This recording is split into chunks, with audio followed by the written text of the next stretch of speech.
O fim da chamada celestial. Quando? Neste breve vídeo, eu vou mostrar para você o ensino desde Rússio até os nossos dias. Você vai ver que, na realidade, a Torre de Vigia é uma organização que vem ensinando mentiras desde o início. Vamos ver o que Rússio falou sobre o fim da chamada celestial. No livro O Tempo Está Próximo, página 235, está escrito o seguinte: a primavera de 1878 corresponde à data em que Nosso Senhor assumiu o ofício de rei.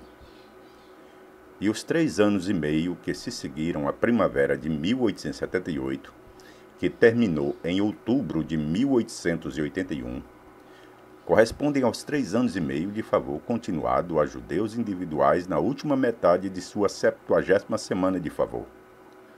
Como no tipo que data 3 anos e meio após a morte de Cristo, marcou o fim de todo o favor especial para o judeu e o início do favor para os gentios, por isso reconhecemos 1881 como marcando o fim do favor especial para os gentios, o fechamento do alto chamado, ou convite para as bênçãos peculiares a esta era, tornar-se co-herdeiros com Cristo e participantes da natureza divina.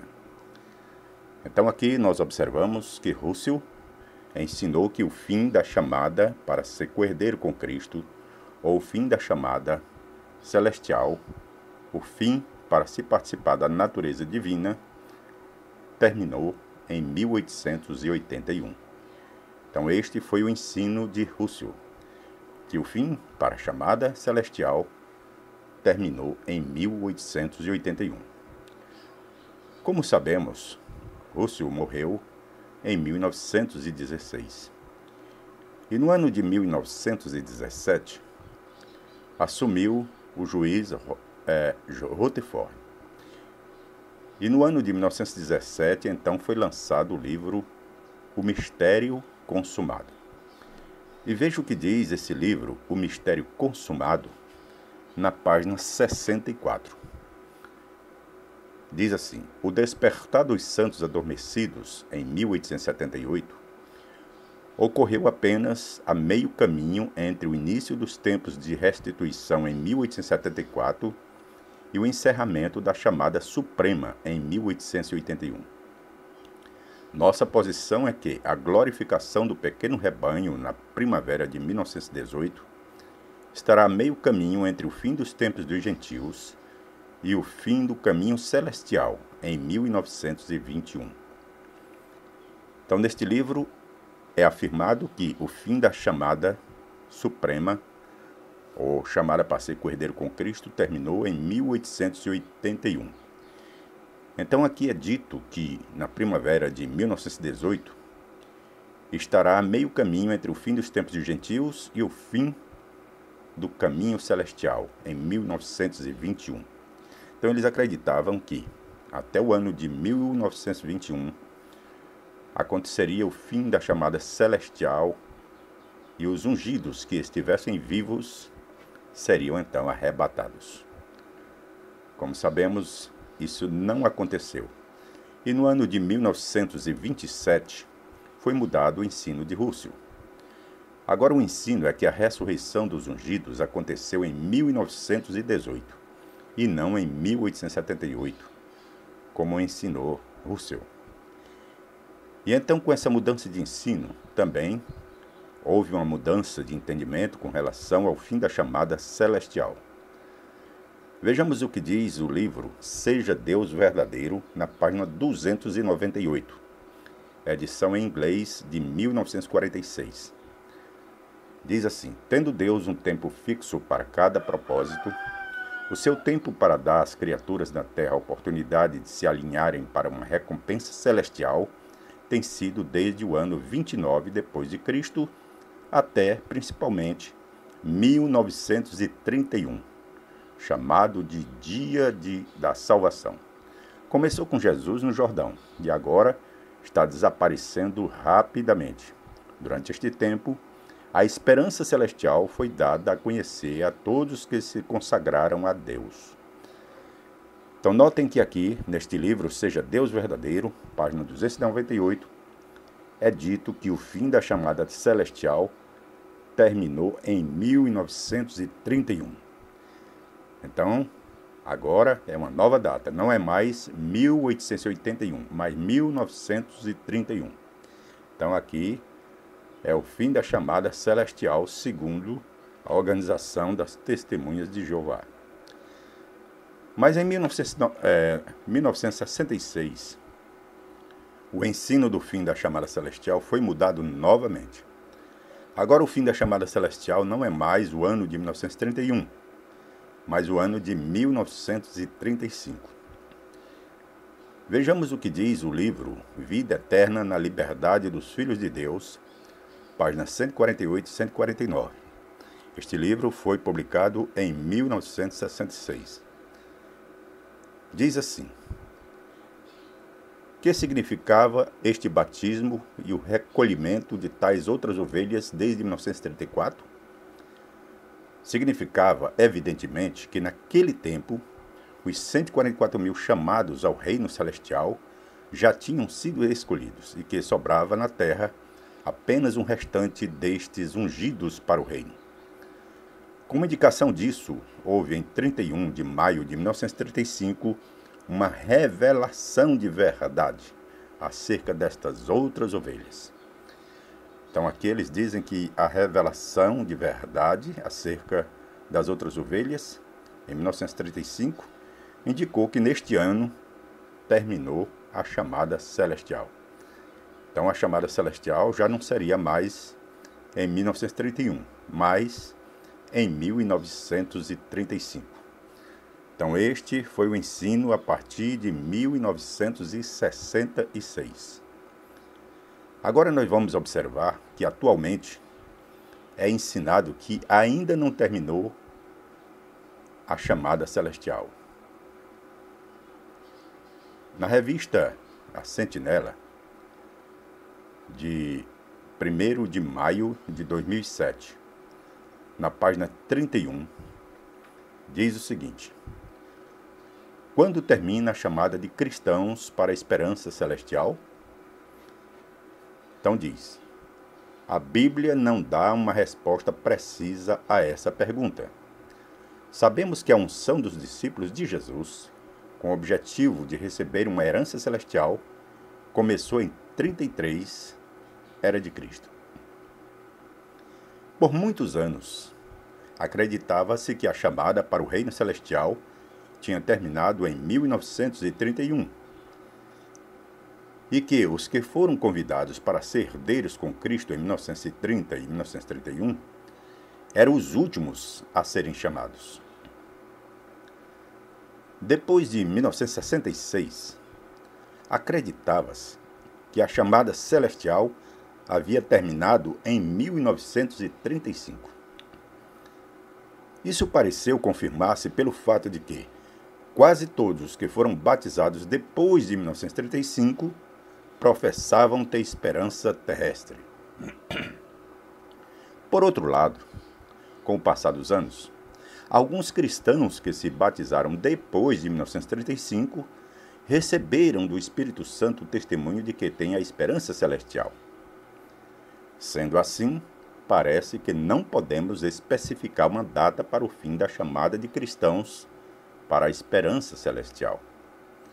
Então aqui nós observamos que nessa revista, A Sentinela, 1/5 de 2007, página 31, eles admitem que foi ensinado que o fim da chamada celestial tinha sido em 1931, depois mudaram para 1935, mas agora eles dizem que não se sabe quando será o fim da chamada celestial, porque, com o passar dos anos, alguns cristãos que se batizaram depois de 1935 receberam do Espírito Santo o testemunho de que tem a esperança celestial. Então veja, o problema é que as pessoas que viviam lá em 1935, praticamente quase todos aqueles que diziam ser os ungidos já morreram.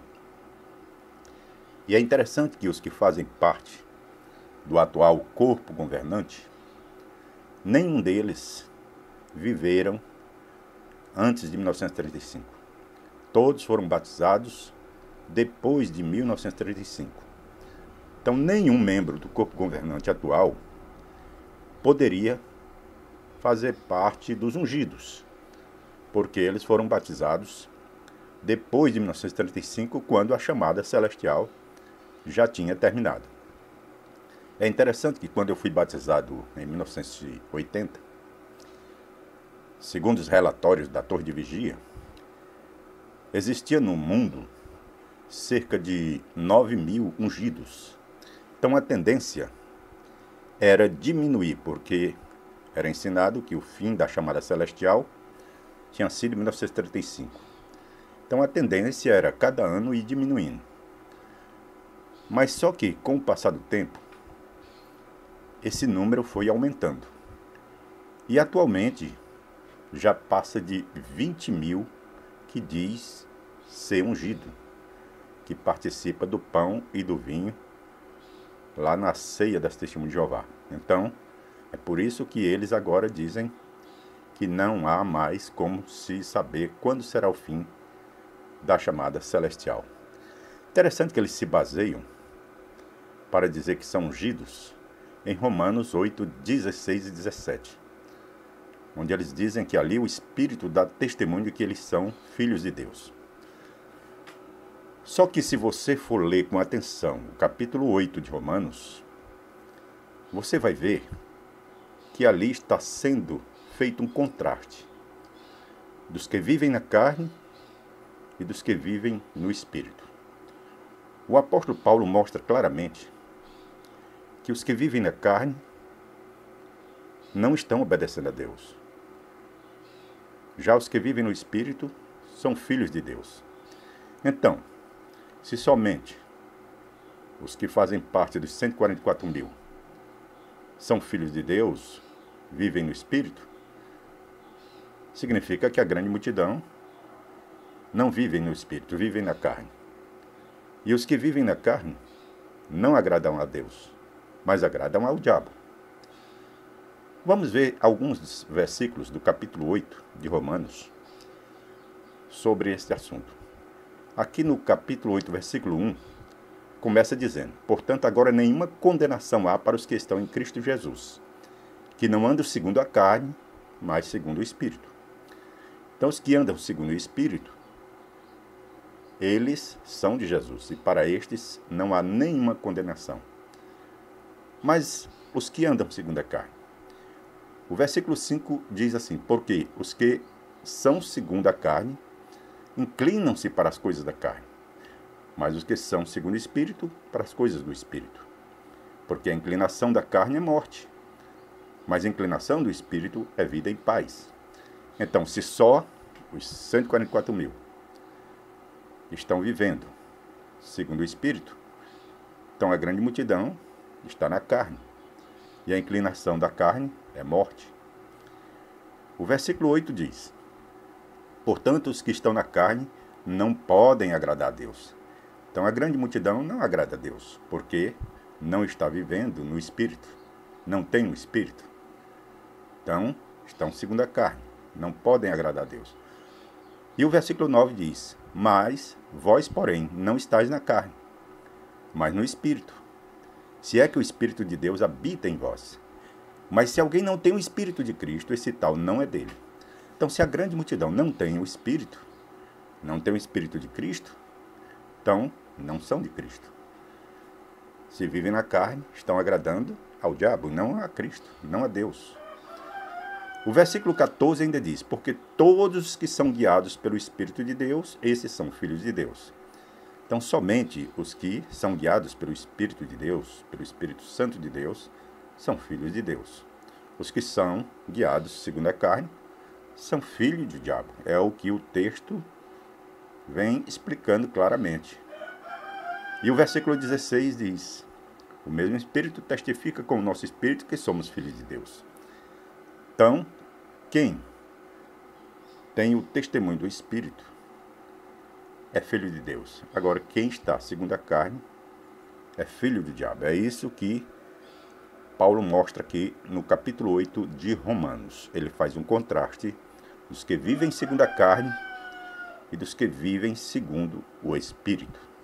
Então, se a grande multidão não está vivendo segundo o Espírito, não tem o Espírito de Cristo, não pertence a Cristo, então estão vivendo segundo a carne.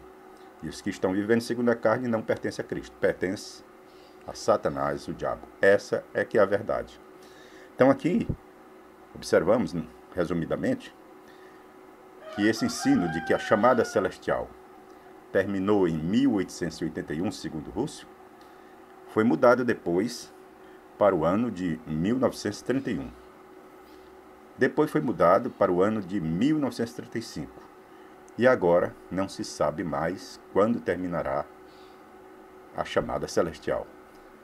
Aí eu pergunto, podemos acreditar numa organização que ensina tantas mentiras, que muda tanto de ensinos como a Torre de Vigia? Aceite o que diz a Bíblia. Viva segundo o Espírito. Seja cheio do Espírito Santo de Deus, porque aquele que não tem o Espírito Santo morando em si, porque o apóstolo Paulo diz claramente que nós somos moradas do Espírito Santo de Deus. Então, quem não está com o Espírito Santo morando em si, então está vivendo segundo a carne. E os que estão vivendo segundo a carne não podem agradar a Deus, estão agradando ao diabo. Espero que essa breve explanação seja de proveito para todos, que Deus abençoe a todos e até a próxima. Você, que é uma testemunha de Jeová, não sente vergonha de fazer parte de uma organização de falsos profetas? Pois já previram o fim para 1914, 1925, 1975, para antes de terminar a geração de 1914 e para antes de terminar o século XX. Siga o verdadeiro profeta Jesus, ou na pronúncia hebraica, Yeshua, ou Yahusha, e não aos falsos profetas da Torre de Vigia. Se você gostou deste vídeo do Luiz Alberto, deixe seu like e compartilhe o vídeo. Ajude o canal a crescer para ajudar a abrir os olhos de mais pessoas.